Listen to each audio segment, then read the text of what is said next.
It's a huge deal. And as painful as it was, perhaps, to get it just that, not anything but beyond sent, just that step is a big, big step. And I can't tell you how many people don't make that step. There's a difference between making a verbal offer to a seller and actually putting, well, I would say ink to paper, but it's not ink anymore, but putting a PDF together that has your name on it or your LLC's name on it and sending that to somebody with the possibility that they may sign it. That's a big step. And a lot of wannabe investors never get to that stage. They psych themselves out of it. Oh, they'll never accept it. There's no point in me doing it and drafting it up.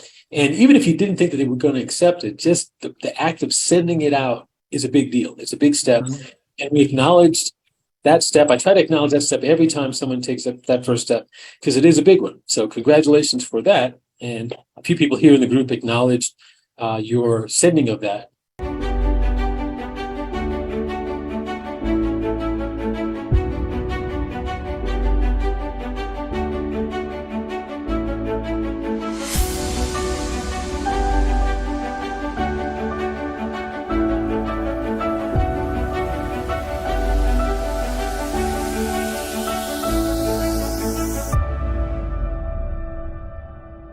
Maybe 3 years ago, that you can't build upon success that you don't acknowledge and celebrate.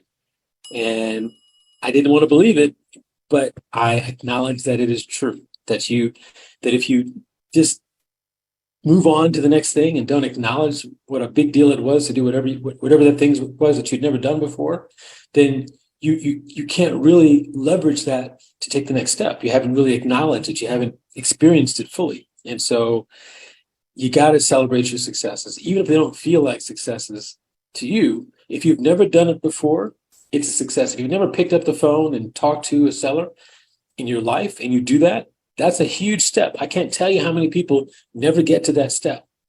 If you've never texted a seller before, then you don't know the feeling of being anxious and nervous for what's going to happen, how they're going to respond. And when you do that, you should acknowledge and congratulate yourself for taking that step. It may sound like a small thing, but those small things, as we all know, lead to big things. So let's talk about specifics. I set this out, I think a week ago into the Skillset group that Sassy Taylor, who I know is on the call, had her first A to B purchase and sale agreement sent. Are you with us, Sassy? Yes, I'm here. Okay, go ahead and unmute yourself, because yes, I am in fact going to embarrass you. But that's a big deal. That's a huge deal. If you've never done that before and you hadn't, then the work to put that thing together, going in and editing that document, checking to make sure that all the things were right, make sure you understood what it said, putting it in front of somebody else, or being prepared to put it in front of somebody else, all that, it probably sounds like not a big deal now. Well, let me ask you, does it sound like a big deal now? Yeah, because it's been a bit, I mean, as you know, we've been talking about it. It's been a bit more than just, with this particular seller. So yeah, it is a big deal. I'm not going to make light of it. No. It's a huge deal. And as painful as it was, perhaps, to get it just that, not anything but beyond sent, just that step is a big, big step. And I can't tell you how many people don't make that step. There's a difference between making a verbal offer to a seller and actually putting, well, I would say ink to paper, but it's not ink anymore, but putting a PDF together that has your name on it or your LLC's name on it and sending that to somebody with the possibility that they may sign it. That's a big step. And a lot of wannabe investors never get to that stage. They psych themselves out of it. Oh, they'll never accept it. There's no point in me doing it and drafting it up. And even if you didn't think that they were going to accept it, just the act of sending it out is a big deal. It's a big step. And we acknowledged that step. I try to acknowledge that step every time someone takes that first step, because it is a big one. So congratulations for that. And a few people here in the group acknowledged your sending of that. But what they don't know, and what you and I know, is that you got that very same purchase and sale agreement accepted today. Did you not? Yes.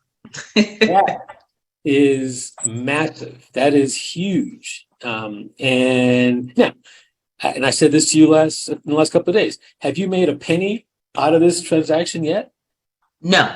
Yeah. So, I mean, I'm not saying that you're done. You're not by any stretch Right. done, but you can't get to a closing unless you have an accepted A to B purchase and sale agreement. It's a necessary step to taking the next step. And so now we have an A to B purchase and sale agreement accepted. This is for the eightplex in Tulsa. It was 400 and some odd thousand. How much money was it? $430,000.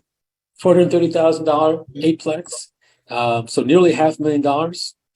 Nice deal. Even nicer potential wholesale fee.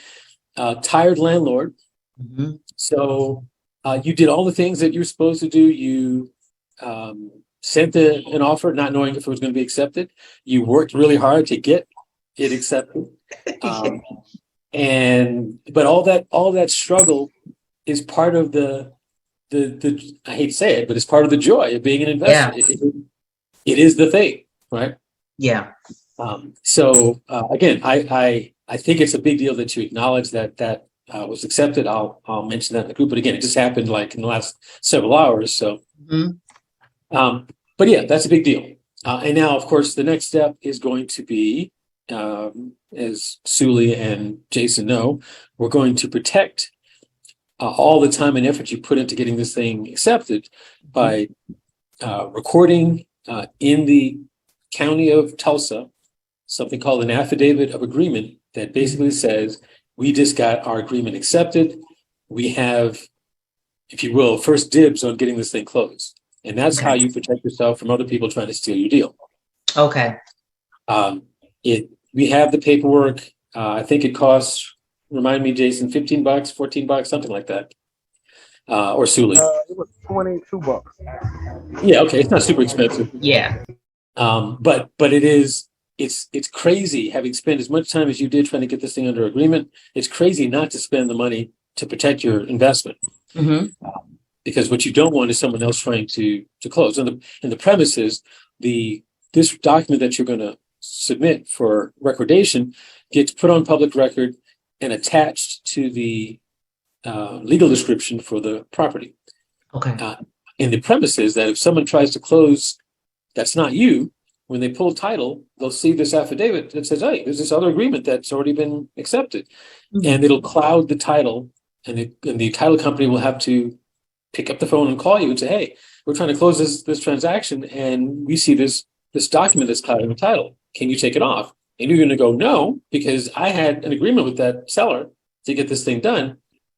Or yes, I'll take it off if you pay me whatever the wholesale fee that we were expecting to get for this. But otherwise, no, we're not going to take this off. And in fact, we're going to go back to the seller and remind them that they have a binding agreement with us that we're going to close. So it's how you keep other people from stealing your deals. Okay. And it's cheap, it's easy. It can be done remotely. Both Jason and Souley did it without setting foot in Tulsa. So we'll walk through how to get that done. But once you have that, then the next step becomes marketing the deal to find buyers to purchase it. And if we can get that done quickly, that's followed on the heels with a B2C PSA that needs to get sent and accepted. And once we have both those, then we close, and then we collect our wholesale fee. And then we celebrate some more. Yeah. But can't get that without getting this. And so this is a necessary building block to having that closing. And so congratulations on getting to that. Thank you.